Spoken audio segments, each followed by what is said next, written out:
गंगा देख रहे हैं, आपके साथ मैं हर्षा शर्मा। तो निकाय चुनाव की तारीखों के ऐलान के बाद मुख्यमंत्री योगी आदित्यनाथ ने आज मंत्रिमंडल की बैठक बुलाई और ये मीटिंग शाम करीब 5 बजे मुख्यमंत्री आवास पर होगी। सरकार के सभी मंत्री इस बैठक में शामिल होने वाले।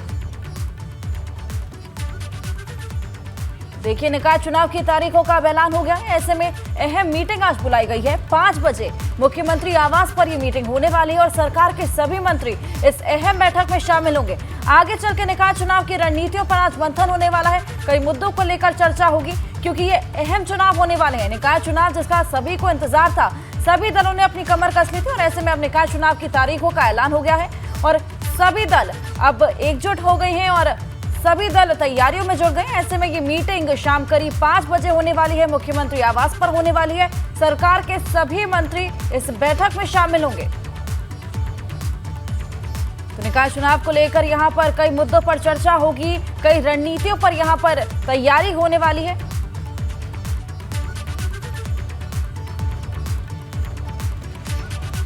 तो मंत्रिमंडल की ये बैठक बुलाई गई है जो कि सीएम योगी आदित्यनाथ ने बुलाई है। तारीखों के ऐलान के बाद ये अहम बैठक मानी जा रही है और 5 बजे मुख्यमंत्री आवास पर ये मीटिंग होगी। सभी मंत्री इसमें शामिल होने वाले हैं।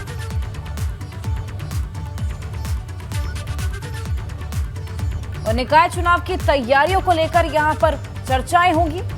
कई मुद्दों को लेकर यहां पर रणनीति तय की जाएगी। सभी मंत्रियों को यहां पर निर्देश दिए जाएंगे कि कैसे आगे चल के निकाय चुनाव में सारी तैयारियां करनी है, किस तरीके से प्रचार में जुटना।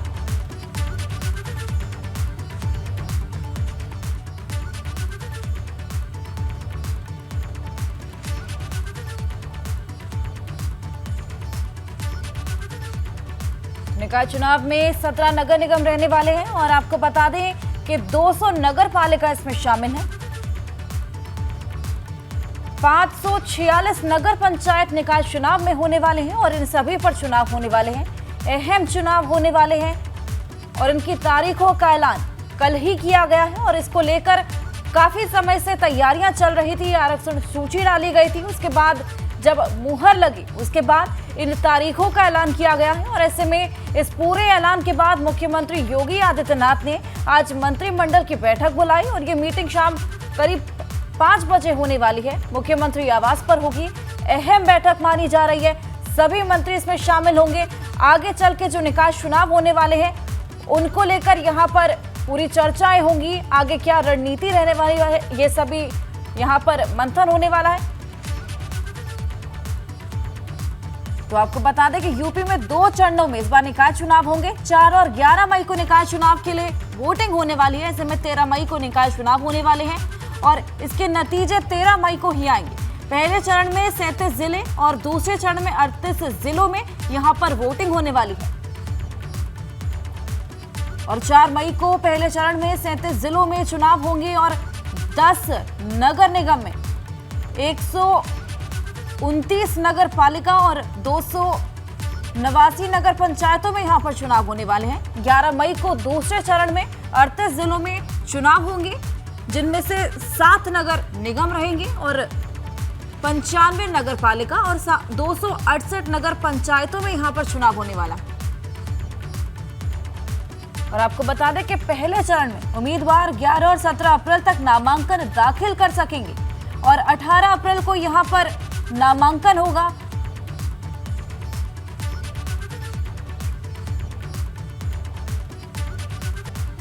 वहीं निकाय चुनाव की तारीखों के ऐलान के बाद अखिलेश यादव ने कन्नौज दौरा रद्द कर दिया है। आज पार्टी दफ्तर पर बड़ी बैठक बुलाई और इस बैठक में सपा के सभी बड़े नेता शामिल होंगे और निकाय चुनाव को लेकर रणनीति बनेगी। ये बैठक सपा कार्यालय पर सुबह करीब 11 बजे होने वाली है। बैठक में उम्मीदवारों के नामों पर भी चर्चा हो सकती है। तो ये अहम बैठक होने वाली है। सपा की ये बैठक होगी जहां पर सभी मंत्री शामिल होने वाले हैं। बीजेपी ने भी आज बैठक बुलाई है। मुख्यमंत्री योगी आदित्यनाथ ने भी आज बैठक बुलाई है जो कि 5 बजे होने वाली है। ऐसे में सपा कार्यालय पर भी सपा की बैठक होगी जो कि सुबह करीब 11 बजे होने वाली है और बैठक में उम्मीदवारों के नामों पर भी चर्चा होगी। और चलिए आगे बढ़ेंगे। यूपी में नगर निकाय चुनाव की तारीखों का ऐलान हो चुका है और 2 चरणों में निकाय चुनाव होगा और पहले चरण की वोटिंग 4 मई को तो दूसरे चरण की वोटिंग 11 मई को होगी और नतीजे 13 मई को आएंगे।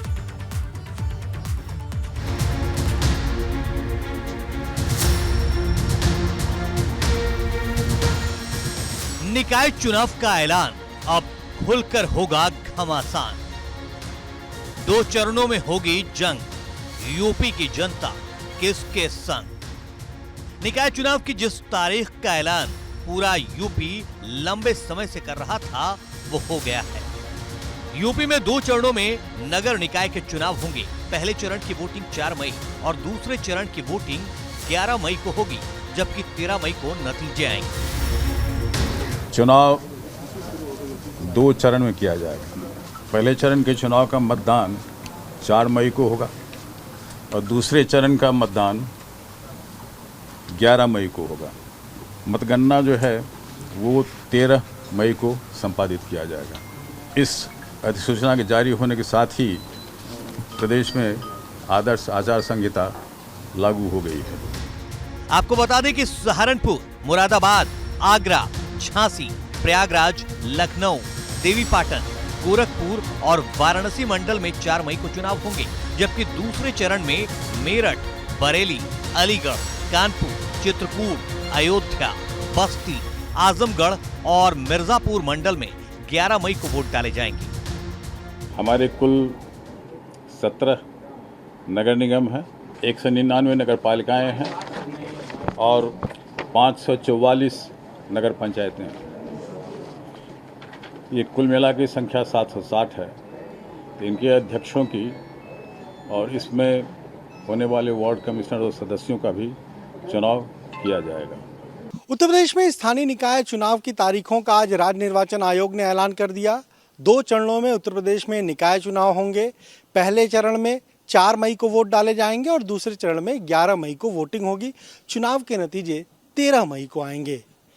जिस तरीके से उत्तर प्रदेश में आज राज्य निर्वाचन आयोग ने चुनाव की तारीखों की घोषणा की है, उसके साथ ही अब आचार संहिता भी उत्तर प्रदेश में लग गई है। जो मेयर के चुनाव होंगे और जो पार्षदों के नगर निगम में चुनाव होंगे वो ईवीएम से होंगे। बाकी जो नगर पालिका है और नगर पंचायत के अध्यक्ष और उनके जो सदस्य हैं उनके चुनाव बैलेट पेपर से होंगे। अब चुनाव की तारीख घोषित होने के बाद सियासी दलों में जो सरगर्मी है वो और बढ़ जाएगी। मतलब पहले चरण में 37 जिले चुनाव की कसौटी पर होंगे तो दूसरे चरण में 38 जिलों में चुनाव होंगे, जहां पहले चरण में 11 अप्रैल से नामांकन शुरू हो जाएगा और 20 अप्रैल को नामांकन वापस होगा। वहीं दूसरे चरण का नामांकन 17 अप्रैल से शुरू होगा और 27 अप्रैल को नाम वापस होंगे। इससे पहले नगर निकाय चुनाव में आरक्षण को लेकर यूपी सरकार की ओर से अधिसूचना जारी की गई थी। इसमें आरक्षित सीटों को लेकर भी जानकारी दी गई थी। इसमें बताया गया था कि कौन सी सीट से समाज के किस वर्ग का प्रत्याशी चुनाव लड़ सकता है। बता दें कि यूपी निकाय चुनाव को लेकर पिछले साल से तैयारी चल रही थी, लेकिन ओबीसी आरक्षण को लेकर मामला फंस रहा था और फिर हाईकोर्ट द्वारा बिना आरक्षण के चुनावों का ऐलान भी हुआ था। उस फैसले को सुप्रीम कोर्ट में चुनौती दी गई, फिर कमेटी बनी और अब ओबीसी आरक्षण के साथ चुनाव होने वाले हैं। लेकिन बड़ा सवाल इस बात का है कि निकाय की जंग में कौन किस पर भारी पड़ेगा, क्योंकि चुनाव की तारीख के ऐलान के बाद जीत की दावेदारी शुरू हो गई है। भारतीय जनता पार्टी पूरे उत्तर प्रदेश में नगर पालिका, नगर निगम और नगर पंचायत के चुनाव कराने के लिए मुस्तैद है और हमारी सभी प्रकार की संगठनात्मक और सरकार की सारी तैयारियां पूरी हैं। हमने नगर क्षेत्र में बहुत अच्छे से काम किया है, शहरों का विकास किया है और पूरी उम्मीद है कि जनता भारतीय जनता पार्टी के सभी प्रत्याशियों को जिताकर उत्तर प्रदेश में जो हमारी नगर निगम में चुनाव है, नगर निकाय में, नगर पंचायतों में हमारे सभी प्रत्याशियों को विजयी बनाएगी, ऐसा पूरा मुझे विश्वास है। और वहीं लोगों में भी निकाय चुनाव को लेकर गजब की दिलचस्पी है, क्योंकि ये क्षेत्रीय चुनाव है जिसमें स्वास्थ्य, सड़क, पानी, बिजली जैसे हर छोटे बड़े मुद्दों की चर्चा होती है। आगरा ताजमहल के जोन को छोड़ दिया जाए जिसमें स्मार्ट सिटी ने विकास किया, उसके अलावा आगरा को देखेंगे, आगरा काफ़ी बड़ा है शहर की सीमा से, तो उनमें विकास की बहुत ज़रूरत है। उनमें ना तो अभी पानी प्रॉपर है, सीवरेज की समस्या है, नाली खरंजे प्रॉपर सफाई नहीं, ये सारी चीज़ें अभी मुद्दे ज़मीन पर बरकरार हैं। देखिए आगरा जो है वो पर्यटन नगरी है और पर्यटन नगरी के हिसाब से यहाँ पे सुविधाएं उतनी है नहीं जितनी की होनी चाहिए थी।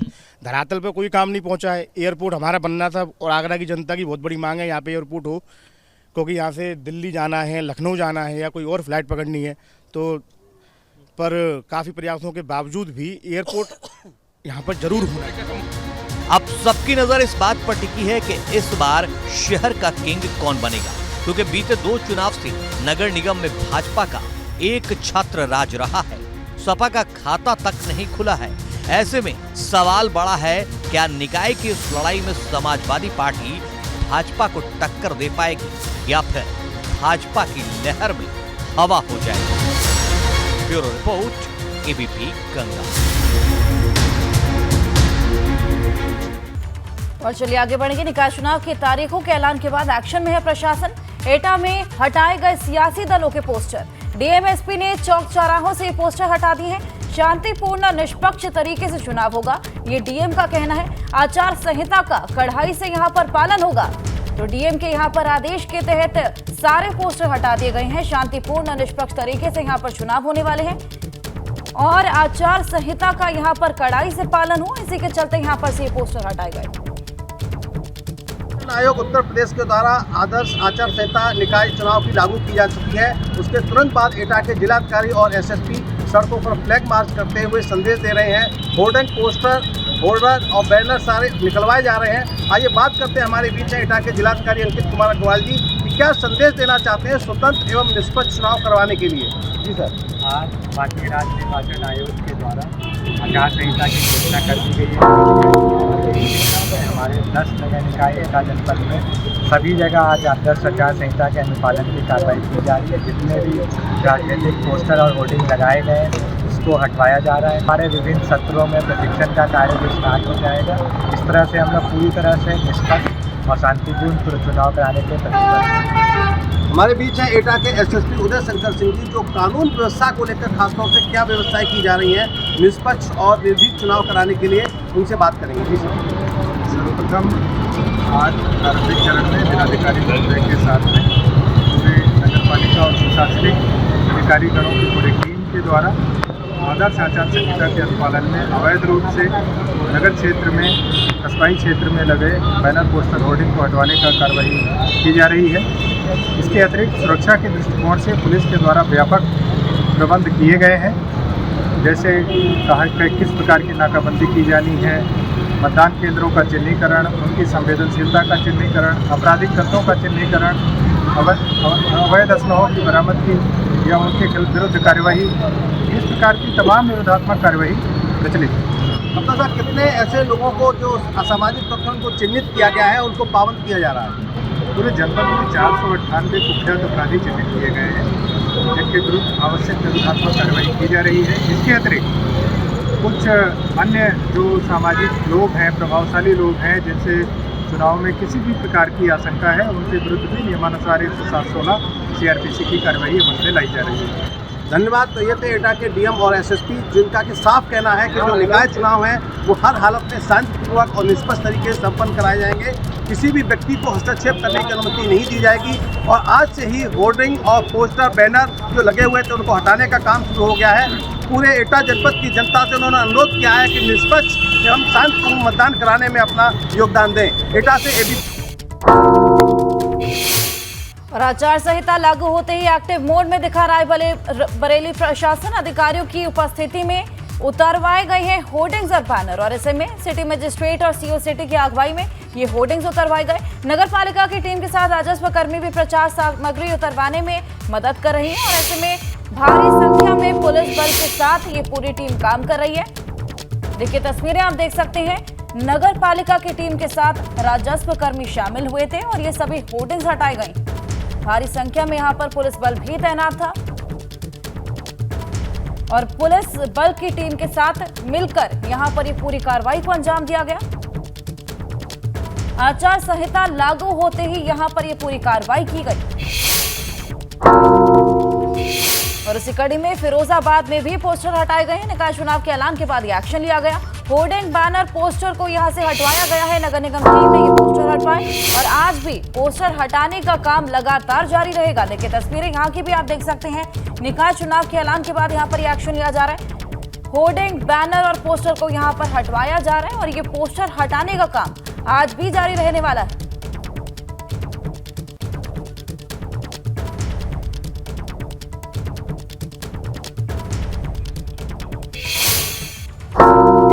और यूपी में नगर निकाय चुनाव का बिगुल बज चुका है। चुनाव की तारीखों का ऐलान आदर्श आचार होते ही यहां पर आचार संहिता पूरे प्रदेश समेत चंदौली में लागू हो गई है।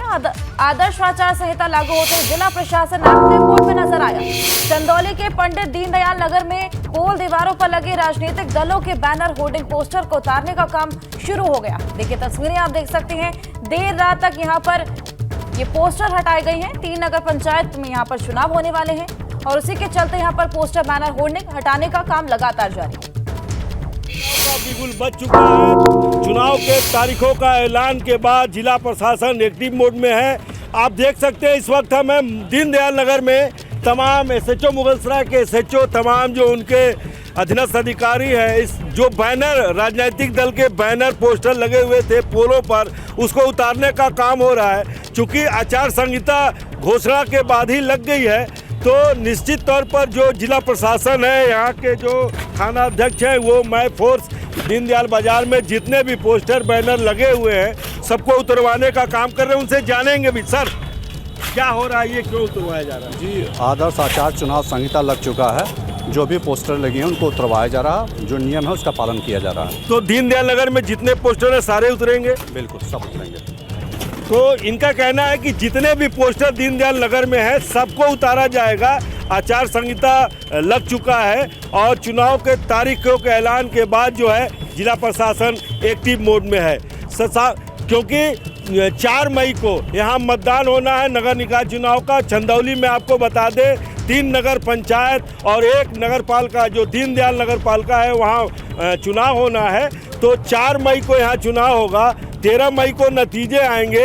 उसके पहले आचार संहिता लगने के बाद ये देखिए पोस्टर, बैनर है, चेयरमैन, उम्मीदवारों का, प्रत्याशियों का, तमाम जो पोस्टर, बैनर यहाँ लगे थे उसको उतारने का काम शुरू हो गया है। शशांक शेखर पांडे, एबीपी गंगा, चंदौली। आगरा में पहले चरण यानी 4 मई को नगरीय निकाय चुनाव होने हैं और आगरा की जनता चुनावी रणभेरी में किन मुद्दों पर वोट करेंगे, लोगों से बात की है हमारे संवाददाता नितिन उपाध्याय ने। नगर निकाय चुनाव की तस्वीर साफ हो चुकी है। 4 और 11 मई यानी 2 चरणों में पूरे प्रदेश के नगर निकाय चुनाव होने वाले हैं। आगरा का जो नगर निकाय चुनाव है फर्स्ट फेज में होगा। 13 तारीख को काउंटिंग होगी। तो ऐसे में आगरा के लोग क्या सोचते हैं, शहर की सरकार चुनने का वक्त आ गया है, तो क्या उनके मुद्दे हैं? हमारे साथ तमाम लोग हैं, बात करते हैं। आप बताइए, फर्स्ट फेज में आगरा में इलेक्शन होना है, अब एक नया मेयर आपको मिलेगा, वोट कास्ट करना होगा आपको, तो क्या मुद्दे हैं, किन मुद्दों को जहन में रख के वोटिंग करेंगे? देखिए, आगरा में विकास का सबसे बड़ा मुद्दा है। वैसे तो आगरा में विकास लगातार चल रहा है, लेकिन आगरा में अभी भी जो आगरा ताजमहल के जोन को छोड़ दिया जाए जिसमें स्मार्ट सिटी ने विकास किया, उसके अलावा आगरा को देखेंगे, आगरा काफ़ी बड़ा है शहर की सीमा से, तो उनमें विकास की बहुत ज़रूरत है। उनमें ना तो अभी पानी प्रॉपर है, सीवरेज की समस्या है, नाली खरंजे, प्रॉपर सफाई नहीं, ये सारी चीज़ें अभी मुद्दे ज़मीन पर बरकरार हैं।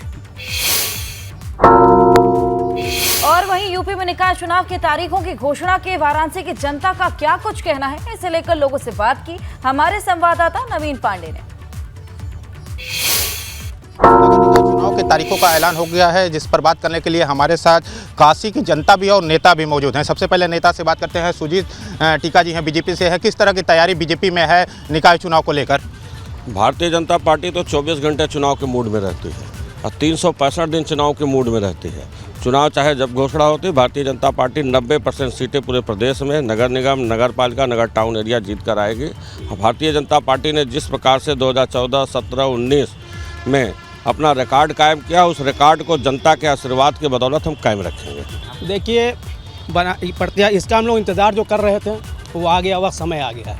मगर बीजेपी की यहाँ पे मेयर 25 साल से हैं मगर आप वरुणा पार जोन में जब जाएंगे, जलालीपुरा, मदनपुरा या और मोहल्लों में, तो कोई विकास कार्य नहीं हुआ है। ना यहाँ का मेयर कहीं नज़र आता है, ना यहाँ के सभासद कहीं नज़र आते हैं। और जब काम की बात होती है तो वो कहते हैं कि विकास बहुत हो रहा है। विकास हो रहा है, वरुणा पार में विकास हो रहा है, मगर आप शहर के अंदर जब जाएंगे तो आपको विकास कहीं नहीं मिलेगा। हम सारे नौजवान अब छात्र संघ छोड़ के निकाय चुनाव में आ गए हैं, तो हम लोग बहुत एक्साइटेड थे कि चुनाव का डेट कब आए और हम लोग मजबूती से अपने भाइयों को, अपने नौजवानों का सहयोग करें और अपने क्षेत्र के एक मजबूत पार्षद को चुने, नौजवान को चुने और क्षेत्र का और विकास करें। और चूँकि देखिए, हम लोग का बार बार नौजवान शब्द लाने का बस मात्र इतना ही मतलब है कि नौजवान के पास एनर्जी होती है और वो विधानसभा से लेकर, लोकसभा से लेकर और सदन तक दौड़ने का काम करता है। और नगर निगम जाएगा, सर्किट हाउस जाएगा, जहां भी आवश्यकता पड़ेगी नौजवान दौड़ेगा और अपने क्षेत्र का नियमित विकास कराएगा। तो विकास पर बातें होंगी, विकास पर चुनाव होंगे, जिसका इंतजार जो था काशी के लोगों को, अब इंतजार की घड़ी खत्म हो गई है। 4 तारीख को वाराणसी में वोट डाले जाएंगे, जिसका इंतजार काशी की जनता को बहुत पहले से था, लिहाजा अब इंतजार दूर हुआ है। लोग विकास के मुद्दे पर इस बार वोटिंग करते हुए नजर आएंगे। कनाम विशेष के साथ नवीन पांडे, एबीपी गंगा, वाराणसी। निकाय चुनाव की तारीख घोषित होने के बाद बीजेपी प्रदेश अध्यक्ष भूपेंद्र चौधरी का साफ तौर पर यह कहना है कि बीजेपी जल्द ही चुनाव के लिए अपने उम्मीदवारों के नाम की घोषणा कर देने वाली है और उन्होंने दावा किया कि 17 नगर निगम में बीजेपी अपना परचम लहराने वाली है।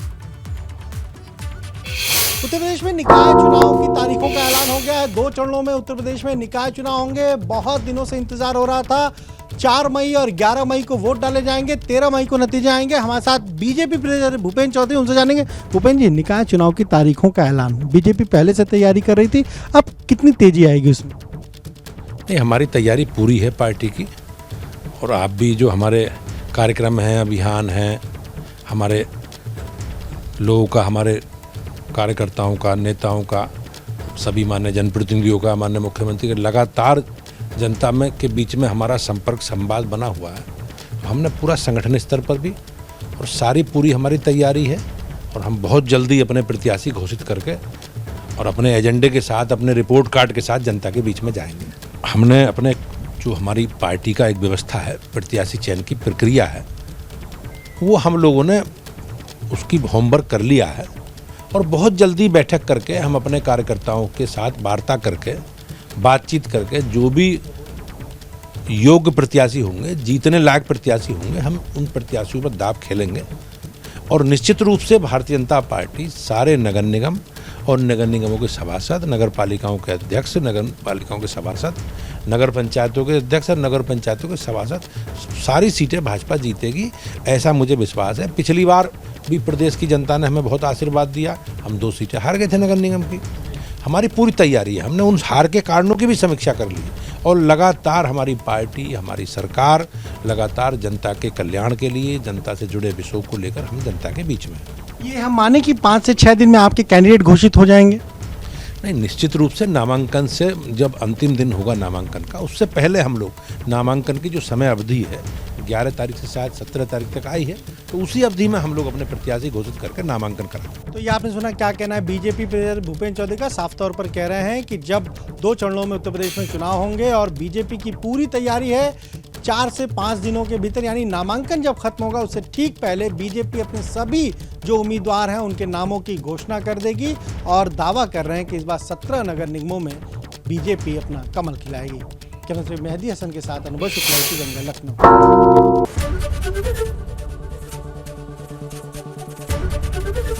एबीपी गंगा, खबर आपकी, जुबान आपकी।